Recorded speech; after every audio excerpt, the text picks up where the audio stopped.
ஒரு சிறிய கிராமத்தில் வாழ்ந்தவன் அருண். கல்லூரிக்கு தினமும் பேருந்தில் செல்வான். அதே பேருந்தில் பயணம் செய்தாள் மீனா.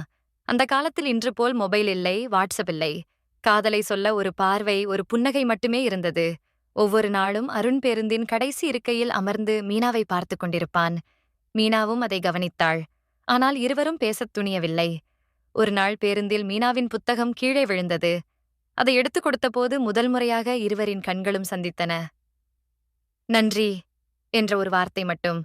அந்த ஒரு வார்த்தையே அருணுக்கு ஒரு கவிதையாக மாறியது. நாட்கள் சென்றன. இருவரும் ஒருவரை ஒருவர் விரும்பினார்கள். ஆனால் காதலை வெளிப்படுத்தவில்லை. கல்லூரி முடியும் கடைசி நாளில் அருண் ஒரு கடிதம் எழுதினான்.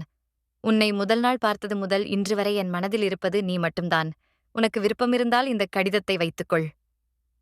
மீனா அந்த கடிதத்தை வாங்கி எதுவும் பேசாமல் சென்று விட்டாள். அதன் பிறகு பல ஆண்டுகள் வாழ்க்கை அவர்களை வெவ்வேறு பாதைகளில் அழைத்துச் சென்றது. 15 ஆண்டுகளுக்குப் பிறகு ஒரு பள்ளி விழாவில் இருவரும் மீண்டும் சந்தித்தனர். மீனா தனது கைப்பையில் இருந்த பழைய மஞ்சள் நிற கடிதத்தை எடுத்துக் காட்டினாள்.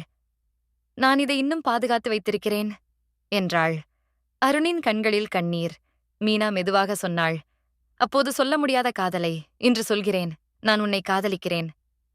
அந்த 90 காதல் ஒரு மெசேஜால் தொடங்கவில்லை. ஒரு பார்வையால் தொடங்கி, ஒரு கடிதத்தால் உயிர் பெற்று, பல வருட காத்திருப்பால் வெற்றி பெற்றது.